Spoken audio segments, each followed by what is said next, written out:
Imagine being sealed inside a hollow bronze statue. A fire is lit beneath you. The metal begins to glow, and as you scream in unimaginable agony, your tormentors hear not your cries, but the bellowing roar of a bull. This is not a legend invented to frighten children. This was a real device, built by a real man, and used in ancient Greece over 2,500 years ago. Welcome to Cruel Histories. Today we descend into the bronze belly of the most sadistic execution device the ancient world ever produced. The year is 570 BC. The place is Akragos, a wealthy Greek city-state on the southern coast of Sicily. Today we call it Agrigento, and tourists wander its ancient ruins beneath the Mediterranean sun. But in the 6th century BC, Akragos was ruled by a man whose name still echoes through history as a synonym for cruelty. His name was Phalaris. Phalaris was a tyrant in the truest sense of the word.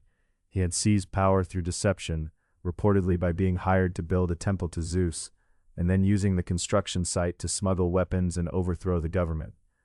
Once in control, he ruled Akragos with an iron grip for 16 years. Ancient sources describe him as paranoid, vicious, and obsessed with finding new ways to terrify his enemies into submission.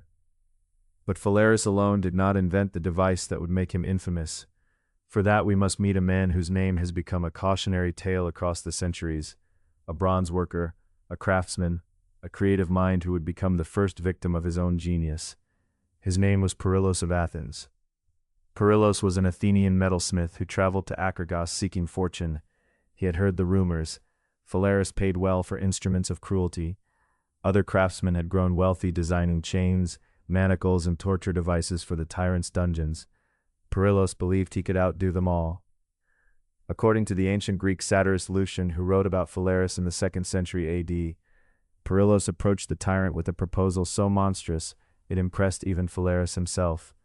He would build a life-sized bull, cast entirely in bronze, hollow on the inside with a door on its flank. A condemned prisoner would be sealed inside. A fire would be built beneath the bull's belly. The bronze would heat, and the person inside would slowly, agonizingly, roast to death. But Perillos had added a refinement, a horrifying flourish that elevated his invention from mere execution to performance art. Inside the bull's head, he installed a complex system of pipes and tubes. These pipes were designed to capture the screams of the dying victim and distort them as they passed through the bronze chambers.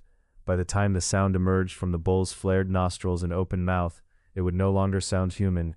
It would sound like the deep of a bull. Furious bellowing of an enraged bull. The Diodorus Siculus, a Greek historian writing in the 1st century BC, described the device in chilling detail. He noted that Perillos had designed it so that the screams would be transformed into music. The agony of the dying would become entertainment for the tyrant and his court. Perillos presented his creation to Phalaris with pride. He demonstrated the mechanisms. He explained the acoustics. He stood beside his masterpiece, awaiting his reward. What happened next has been told and retold for 2,500 years. It is one of the most famous acts of poetic justice in all of human history. Phalaris listened to Perillos's enthusiastic demonstration. He examined the bull. He admired the craftsmanship. And then, according to Lucian, he turned to the inventor with a smile and said something like this: "Show me how it works. Climb inside, Perillos. Show me how the sound emerges from the pipes." Perillos, perhaps believing this was a test of his confidence in his own design, climbed into the bronze belly. The door was sealed behind him. A fire was lit beneath the bull, and the very first screams that emerged from those carefully engineered pipes, transformed into the roar of a bull, belonged to the man who had invented the device. Some ancient accounts say Phalaris pulled Perillos out before he died, only to have him thrown from the top of a cliff. Others say he was left inside to burn completely. Either way, Perillos's fate became a cornerstone of ancient morality. Across the Greek and Roman world, his name became a warning. The Roman poet Ovid would later write that no law is more just than that the artificers of death should perish by their own art. But Perillos was not the only person to die inside the brazen bull. Phalaris used the device extensively throughout his 16-year reign. Political enemies, citizens, foreign captives, and anyone who displeased the tyrant, all were sealed inside the bronze belly and roasted alive. Ancient sources estimate that hundreds of people may have died in this manner.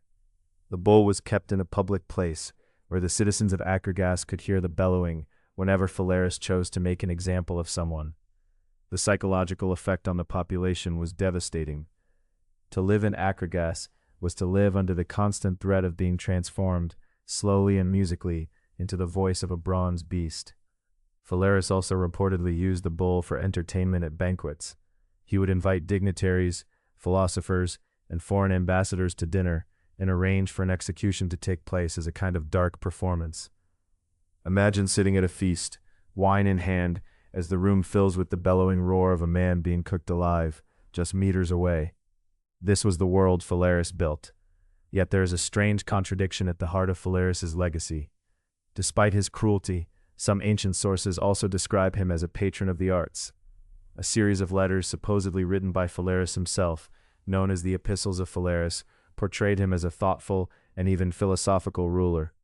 These letters were widely read in antiquity and the Renaissance, until the scholar Richard Bentley proved in 1697 that they were forgeries, written centuries after Phalaris's death.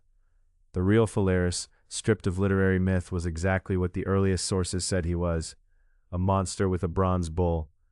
Tyrants rarely die peacefully, and Phalaris was no exception. Around 554 BC, after 16 years of terror, the people of Akragas finally rose against him. The revolt was led by a man named Telemachus, the ancestor of the later poet Tyrant. The citizens stormed the palace. Phalaris was captured, and then, in the most fitting end any ancient historian could have written, the people of Akragas sealed Phalaris inside his own brazen bull. They lit the fire beneath him, and the final screams to emerge from those carefully engineered bronze pipes, transformed one last time into the roar of a bull, belonged to the tyrant himself. The bull did not vanish with Phalaris. According to Diodorus Siculus, the device was later seized by the Carthaginians when they sacked Akragas in 406 BC. They carried it across the Mediterranean to Carthage as a trophy of war. Centuries later, after Rome destroyed Carthage in 146 BC, the Roman general Scipio Aemilianus reportedly returned the bull to the people of Akragas as a gesture of goodwill. After that, the bull disappears from the historical record.